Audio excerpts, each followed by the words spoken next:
सभी को नमस्ते, जय हिंद, जय भारत। आशा करता हूँ मस्त होंगे, स्वस्थ होंगे। कैसे हैं आप सभी लोग? और आपके बीच एक जो नोटिस आई है, आप सभी ने लगभग देख लिया होगा। नोटिस के बारे में तो बात करेंगे ही करेंगे, लेकिन उसके साथ ही साथ आपको नॉर्मलाइजेशन का फंडा बताने वाला हूँ। क्या रहेगा नॉर्मलाइजेशन फंडा? क्या 21 जुलाई को आपको फिजिकली स्टार्ट होंगे? अगर 21 को नहीं होगा तो रिजल्ट कब आएगा आपका? और इसके साथ ही साथ इस बार कंपटीशन कैसा है 2022 की कंपेयर में? क्या 2022 में कंपटीशन ज़्यादा था या इस बार ज़्यादा है? कट ऑफ कम रहेगी 2022 तो अब जो है आपको तुलना करना है किससे? लास्ट भर्ती से, 2022 की भर्ती से, कि कंपटीशन कैसा रहने वाला है मेरे भाई। उससे कट ऑफ कम जाएगी या ज़्यादा जाएगी, इस पर हम बात करेंगे। ए टू जेड सारी बातें आपको बताएंगे, कोई भी इसमें इम्पोर्ट नहीं रहेगा। और आप वीडियो के लास्ट तक बने रहिएगा। मैं सारी चीज़ें और आपके उसके बाद ही बात, आप तो जानते हो, आपके कमेंट का भी रिस्पॉन्स मैं करूँगा। तो ये सबसे पहले ये तो बता दो मेरे भाई, ये आपकी जो आई है आपको देख के लग जाएगा कि यार कुछ फर्जी तो है ही है। ऐसे कहीं नोटिस बनती है भाई? तो जिसने एडिट किया है उसके पास इतना ही दिमाग नहीं है।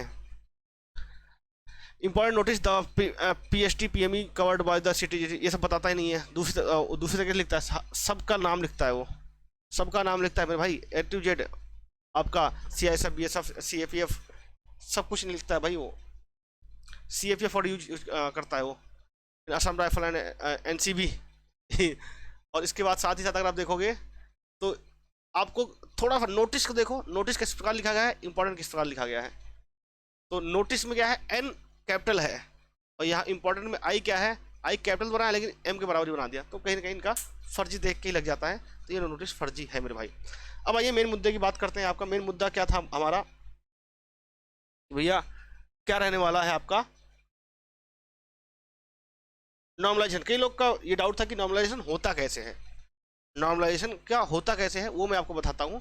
नॉर्मलाइजेशन देखो भाई, तरीके किस किस बात पर निर्भर करता है, तो ये बात बहुत लोगों को नहीं पता थी।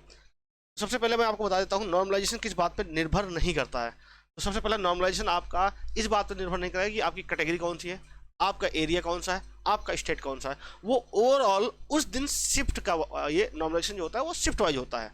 ठीक है, तो ये बात डाउट आप हटा देना। अब वो करते कैसे हैं? Hard question attempt. Hard question attempt क्या होता है? हार्ड क्वेश्चन होते क्या हैं? जैसे आपका मान लो किसी शिफ्ट का 5वां क्वेश्चन और 7वां क्वेश्चन, 2 क्वेश्चन उठा लिए इन्होंने। ठीक है, 2 क्वेश्चन मैं एग्जाम्पल के रूप में बताता हूँ। अब इसको मान लो इस क्वेश्चन को सही करने वाले सिर्फ 10% हैं, इस क्वेश्चन को सही करने वाले 90% लोग हैं। ठीक है, अब आप यहाँ बताना इस मार्क्स के किस क्वेश्चन के लिए ज़्यादा मार्क्स मिलेंगे।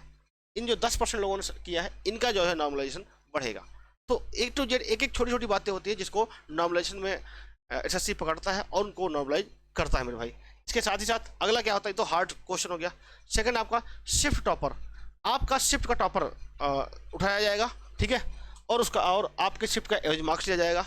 और फिर ओवरऑल ऑल शिफ्ट का टॉपर, पहले तो आपके शिफ्ट का टॉपर ले लिया जाएगा, फिर उसका कंपेयर किया जाएगा ऑल शिफ्ट का।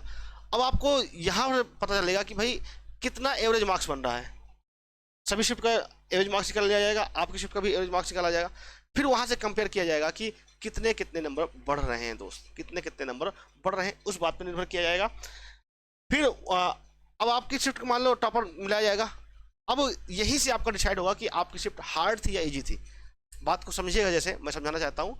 जैसे आपका शिफ्ट का मैं मान लो भाई इजी शिफ्ट थी, आपकी शिफ्ट में मान लो क्वेश्चन इजी थे, क्वेश्चन आपके मान लो इजी थे, लेकिन मेरे भाई जो स्टूडेंट बैठे थे वो फुस्सू बैठे थे, जो स्टूडेंट थे वो लल्लू थे, वो लल्लू थे भाई।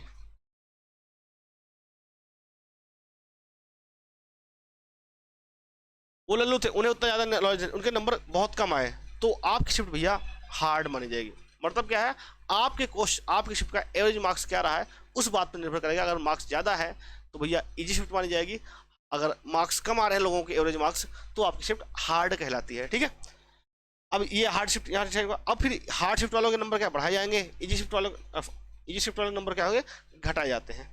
इसी को बोलते हैं भाई। अब देखो आपको एक दो बात और मैं बता देता हूँ।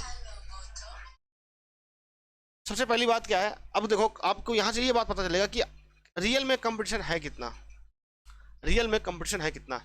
2018 की भर्ती कर देखोगे तो 52.2 लाख पद फॉर्म आए थे, जिनमें से पद कितने थे, 60,210 के लिए हुआ था। अब यहाँ पे अगर देखोगे तो लगभग 87, एक सीट पे एक पद के लिए, एक वैकेंसी के लिए कितने फॉर्म आए? 87। उसी प्रकार यहाँ पे देखो 2021 में टोटल फॉर्म कितने आए? 71.6 लाख। पद कितने थे? 25,271, अर्थात एक वैकेंसी में कितने लोग थे? 286 लोग थे। उसी प्रकार अगर आप देखोगे तो 2022 में 54.1 लाख। वैकेंसी कितनी थी मेरे भाई? 50,187। अगर यहाँ पे कंपटीशन देखोगे तो 108 लोग एक सीट पे compete कर रहे थे। ठीक, अब देखो जो आपकी भर्ती चल रही है 2023-24, 47 लाख फॉर्म भरे गए थे, जिसमें से 46,617 लोग जो है 46,617 पद हो चुके हैं। अब यहाँ पे अगर कंपटीशन देखोगे तो 102, तो यहाँ से आपको कंपेयर करने में आसानी से मिल जाएगी कि भैया 102 अर्थात क्या है? पिछली बार की तुलना में इस बार क्या है? कम है। इस बार क्या है मेरे भाई? कंपटीशन कम है। एक सीट पे 102 लोग हैं, पिछली बार 108 लोग थे। और उसमें भी थे पिछली बार क्या? चचा लोग थे। चचा लोग मतलब क्या? 3 साल की छूट लेके आपसे वरिष्ठ लोग, सीनियर लोग, आपसे वरिष्ठ लोग थे, सीनियर लोग थे मेरे भाई। अब आप सोचिए किसी को 5 साल का एज रिलैक्सेशन मिला हो और 3 साल का और मिल गया हो, मतलब वो आपसे 8 साल बड़ा है दोस्त, आपसे 8 साल बड़ा है, तो आप समझिए कितनी कट ऑफ जानी चाहिए। इस वजह से कट ऑफ बढ़ी थी। तो अब आपको यहाँ से कंपेयर होना चाहिए, अब यहाँ से आपको कंपेयर होना चाहिए कि अब आपके साथ क्या होगा, अब आपके साथ क्या होगा, कट ऑफ क्या रहेगी, कट ऑफ क्या रहेगी, कट ऑफ क्या रहेगी। तो मैं कई बार ये बात आपको बता चुका हूँ, 2022 के आसपास रहेगी, 2022 के आसपास ही रहेगी। मतलब इससे ज़्यादा अभी तक क्या था, उम्मीद थी कि 2022 से, जब तक वैकेंसी नहीं बढ़ी थी तब तक ये था कि 2022 से ज़्यादा जाएगी, 2022 से कट ऑफ बढ़ेगी। लेकिन अब इस साल मेरे भाई ये नहीं लग रहा कि आपका 2022 से ज़्यादा कट ऑफ होगी। ये बात तो क्लियर है, cut clear cut A to Z की कन्फर्म है। ठीक है, अब इसके साथ ही साथ एक बात और आप समझिएगा। अब आप कहोगे 2022 का जो फिजिकल कट ऑफ मिलेगी कहाँ? तो मेरे भाई टेलीग्राम ग्रुप ज्वाइन कर लेना, टेलीग्राम ग्रुप पे भेज दूंगा मैं। ठीक है, टेलीग्राम ग्रुप पे ही भेज दूंगा, आप वहाँ से देख सकते हो। ठीक है, आप सबको मैं कमेंट मिलूंगा, बस थोड़ा सा मुझे टाइम दीजिए। मेन मुद्दा आपका क्या रहता है लगातार, कि तो फिर मेरा रिजल्ट कब आएगा? रिजल्ट मेरा भैया वही बात है कि आपका 25 जून के आसपास देखने को आपको मिल जाएगा। हो सकता है आज 20 जून है, आज भी रिजल्ट आपका टपक सकता है। ठीक है, ये जो आपका जून का 10 दिन बचे हैं, इन्हीं 10 दिनों में आपका रिजल्ट देखने को आपको मिलेगा। इसके साथ फिजिकल का भी आप देखो 21 जुलाई का फर्जी नोटिस आ गई थी, जो बहुत वायरल हुई, बहुत लोगों ने वीडियो बनाया, बहुत सारी चीज़ें की, लेकिन मैंने कहा इससे डेडिकेटेड वीडियो नहीं लगी हम। ठीक है, कर लेने दो। तो आपका ये भी 21 का तो नहीं कंफर्म है, लेकिन हाँ ये बात तो कंफर्म है कि आपका जुलाई में स्टार्ट हो जाएगा, आपका जुलाई में फिजिकल स्टार्ट हो जाएगा। और कोई डाउट हो, किसी भी प्रकार का कोई डाउट हो, तो आप कमेंट बॉक्स में अपना कमेंट कीजिए, स्कोर, स्टेट, कैटेगरी, एरिया और जेंडर, हम उसको रिस्पॉन्स करेंगे। और मेरे भाई टेलीग्राम ग्रुप को अवश्य ज्वाइन कर लीजिएगा, टेलीग्राम ग्रुप को सभी लोग अवश्य ज्वाइन कर लेंगे, क्योंकि वहाँ पे बहुत सारी चीज़ें आपको जैसे मैं नहीं बना पाता हूँ जो वीडियो, वो आपको मैं नोटिस वहाँ पे भेज दूंगा।